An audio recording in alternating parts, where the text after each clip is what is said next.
একবার ভাবুন, আপনি সেই সৌভাগ্যবান মানুষদের মধ্যে একজন যাদের হাতে তাদের আমলনামা ডান হাতে তুলে দেওয়া হয়েছে। আপনি আনন্দ ভরে সেই পুস্তকখানা খুলে দেখছেন, মুখে হাসি নিয়ে পুলসিরাত পার হচ্ছেন, অবশেষে পৌঁছে যাচ্ছেন জান্নাতের দরজায়। ফেরেশতারা আপনাকে স্বাগত জানাচ্ছেন। আপনাকে দেখানো হচ্ছে আপনার জন্য প্রস্তুতকৃত প্রাসাদগুলো, সোনা রূপার বাসনে পরিবেশিত এমন খাবার যার স্বাদ আপনি আর কখনো পাননি। আপনার সামনে প্রবাহিত হচ্ছে দুধের নহর, চারিদিকে প্রাসাদ, বাগান, সৌন্দর্য। ফেরেশতারা আপনাকে জান্নাতের পোশাক পরিয়ে নিচ্ছেন এবং নিয়ে যাচ্ছেন সেই মাহফিলের দিকে যেখানে আপনি সাক্ষাৎ পাবেন সেই মহামহিম সত্তার, যার সঙ্গ পাওয়ার জন্য আপনি দুনিয়াতে প্রতিনিয়ত ইবাদত করেছেন। জান্নাতে প্রবেশের আগে আপনাকে পৃথিবীর সব রকম ক্লান্তি, দাগ ও কষ্টের চিহ্ন থেকে সম্পূর্ণরূপে পবিত্র করে দেওয়া হবে। একটা বিশেষ নদীতে আপনাকে গোসল করানো হবে, যার পানি আপনার শরীর থেকে সব রকম মানবিক দুর্বলতা, ব্যথা ও দাগ ধুয়ে দিবে। শরীরের সমস্ত দাড়ি, লোম ও গোফও দূর হয়ে যাবে। হাদিসে এসেছে, জান্নাতের মানুষের বয়স হবে 33 বছর। হজরত আদম আলাইহিসসালামের রূপে দাড়িহীন, আর তাদের চোখ হবে কোকিলের মতন কালো ও ঘন। এরপর আপনাকে আরেকটি বিশেষ ফোয়ারা থেকে পানি পান করানো হবে, যা আপনাকে ভেতরে ও বাহিরে, দেহ ও আত্মা উভয় দিক থেকেই সম্পূর্ণ পবিত্র করে তুলবে। এরপর আপনি সেই ফেরেশতার সামনে উপস্থিত হবেন যিনি জান্নাতের দুয়ার খুলে দেওয়ার দায়িত্বে আছেন। তার নাম রেদওয়ান। জান্নাতের 8টি আলাদা দরজা আছে, প্রত্যেকটি নির্দিষ্ট আমলের জন্য। প্রথম হলো নামাজের দরজা, যেখান দিয়ে প্রবেশ করবেন তারা যারা সালাতের প্রতি অটল ছিলেন। রোজার দরজা তাদের জন্য যারা আল্লাহর সন্তুষ্টি অর্জনের জন্য রোজা রাখতেন। সাদকার দরজা তাদের জন্য যারা সামান্য হলেও দান সৎকা করতেন। জিহাদের দরজা আল্লাহর পথে সংগ্রামীদের। হজের দরজা যারা হজ পালন করেছেন তাদের জন্য। সবুরের দরজা যারা কঠিন সময়েও ধৈর্য ও সংযম ধরে রেখেছেন। বিনা হিসাবের দরজা যাদের জন্য জান্নাতে প্রবেশের কোনো বিচার লাগবে না। এবং জিকিরের দরজা তাদের জন্য যারা সর্বদা আল্লাহকে স্মরণ করেছেন। যখন আপনি আপনার নির্দিষ্ট দরজা দিয়ে প্রবেশ করবেন, একটা উষ্ণ কোমল বাতাস আপনার মুখমণ্ডল ছুঁয়ে যাবে, সুগন্ধে ভরে উঠবে আপনার প্রাণ। সকল কষ্ট, অনুশোচনা, দুঃখ ধুয়ে মুছে যাবে। অবশিষ্ট থাকবে শুধু নির্মল সুখ ও পবিত্র অনুভূতি। আপনি জান্নাতে পদার্পণ করছেন, এটাই এখন আপনার স্থায়ী নিবাস।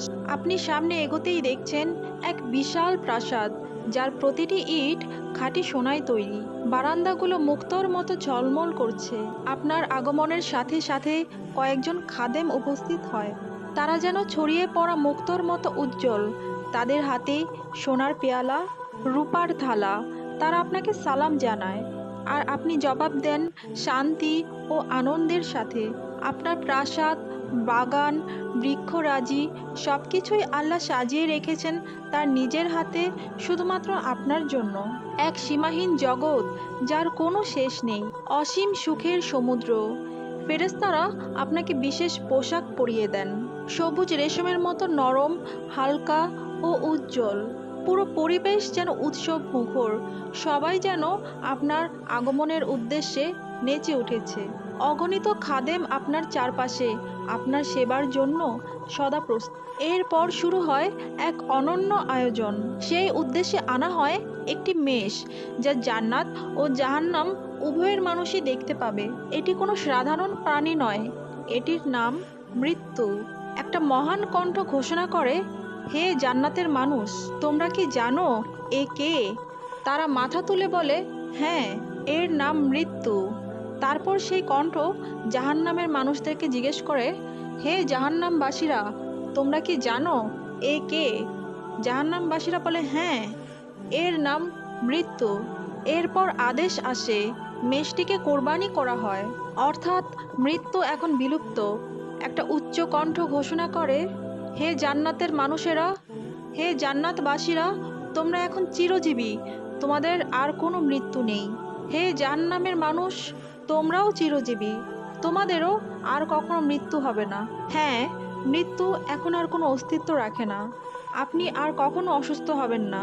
আপনি চিরতরুণ, চির সুন্দর, চির সুখী থাকবেন জান্নাতে। এখন শুরু হয়েছে চিরন্তন শান্তি, আনন্দ ও অনুগ্রহের জীবন।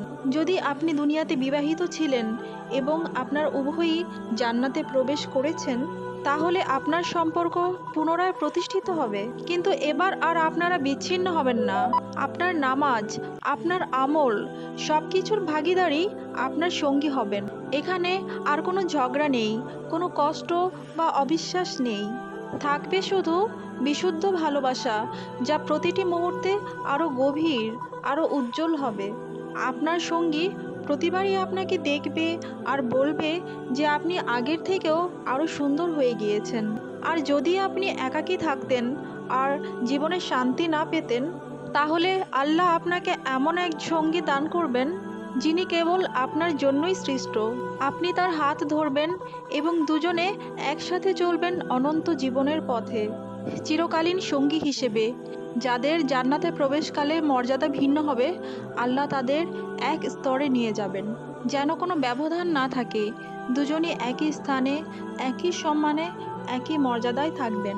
জান্নাতের মানুষেরা উঠতে পারবেন, তারা সব জায়গায় ভ্রমণ করতে পারবেন। তাদের ইচ্ছা মতো চিন্তার গতিতে চলবে তাদের গতি। যেমন আত্মা এক মুহূর্তে দূরতম স্থানে পৌঁছে যায়। হ্যাঁ, জান্নাতের মানুষেরা পাখির মতো উড়ে বেড়াবেন। তারা দেখবেন এমন দৃশ্য যা কোনো মানুষ কখনো দেখেনি। বাগান, নদী, পর্বত, মুক্তোর প্রাসাদ, সব কিছুই এক নবীন সৌন্দর্যে ভরা। তারা তাদের প্রিয় বন্ধুদের সাথে মিলিত হবেন, একসাথে বসবেন, খাবেন, পান করবেন আর গভীর আলাপচারিতায় মগ্ন থাকবেন, যা দুনিয়ার যে কোনো বন্ধুত্বের চেয়েও আরও বেশি সুখময়। তারা নবীদের সাথে সাক্ষাৎ করবেন, সাহাবাদের কাছ থেকে সরাসরি গল্প শুনবেন। প্রতিটি মুহূর্ত কাটবে আনন্দে, শান্তিতে ও তৃপ্তিতে। এই অসীম ভোজ ও সমাবেশে এত আনন্দ অনুভূত হবে যে পৃথিবীর সবচেয়ে বড় যন্ত্রণা, একাকিত্ব, এই সব চিরতরে মুছে যাবে। এখানে আর কেউ কখনো একা থাকবে না। কোনো অচেনা, দরিদ্র, অসুস্থ বা বন্দি মানুষ নয়। সবার মুখে থাকবে আলোর হাসি। দুনিয়ার সব কষ্টকে স্মরণ করে তারা বলবেন, আমার প্রভু যা দিয়েছেন তার তুলনায় দুনিয়ার সব দুঃখ কিছুই ছিল না। জান্নাতে প্রবেশের পর প্রথম যে খাবার পরিবেশন করা হবে তা হবে এক মাছের যকৃৎ। হাদিসে উল্লেখ আছে, এই মাছ হবে সেই মাছ যা নবী ইউনুস আলাইহিস সালামকে পেটে ধারণ করেছিল। জান্নাতে খাবার হবে কেবল আনন্দ ও উপভোগের জন্য, ক্ষুধা নিবারণের জন্য নয়। কোরআন ও সুন্নাতে জান্নাতের খাবারের বর্ণনা এসেছে, যেমন পাখির মাংস, ফলের মধ্যে এসেছে ডালিম, আঙুর, চেরি, কলা ও খেজুর। পানীয় থাকবে স্বচ্ছ পেয়ালায়, দুধ, মধু, কাফুর ও অন্যান্য মিষ্টি পানীয় সোনা ও রূপার গ্লাসে করে পরিবেশন করা হবে। জান্নাতের মানুষ এই সব অনুগ্রহ থেকে নিজেদের ইচ্ছে মতো চিরকাল উপভোগ করবে। কখনো ক্ষুধা বা তৃষ্ণা অনুভব হবে না। জান্নাতের ফলগুলোর খোসা হবে স্বচ্ছ।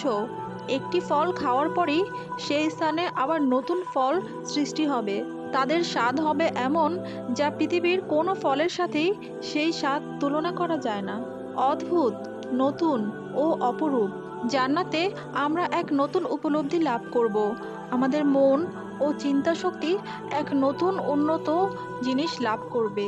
আমরা এখন যেসব রহস্য দেখে বুঝতে পারি না, তখন সেগুলো আমাদের কাছে সহজেই অনুমেয় হবে। আজ আমাদের চোখে যেমন এক পর্দা ঝুলে আছে যা সত্যের অনেক অংশ আড়াল করে রাখে, কিন্তু জান্নাতে সেই পর্দা সরিয়ে নেওয়া হবে। আমাদের মন আর আগের মতো কাজ করবে না।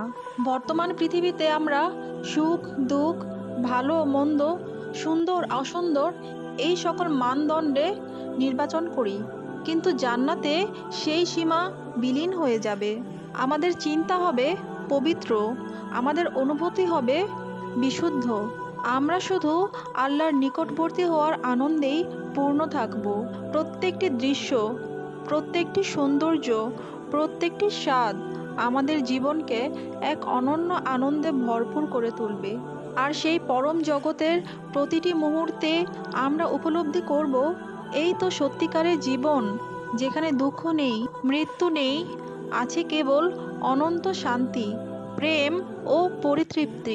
জান্নাতে রয়েছে 7টি স্তর বা পর্যায়। ইবনে আব্বাস রাদিয়াল্লাহু আনহু থেকে বর্ণিত রয়েছে, সবচেয়ে উচ্চ স্তরের জান্নাতকে বলা হয় জান্নাতুল ফেরদাউস। এটি জান্নাতের কেন্দ্রস্থলে অবস্থিত, আল্লাহর আরশের নিচ দিয়ে সবচেয়ে মহিমান্বিত ও মূল্যবান স্থান। জান্নাতুল ফিরদাউস 4টি ভাগে বিভক্ত।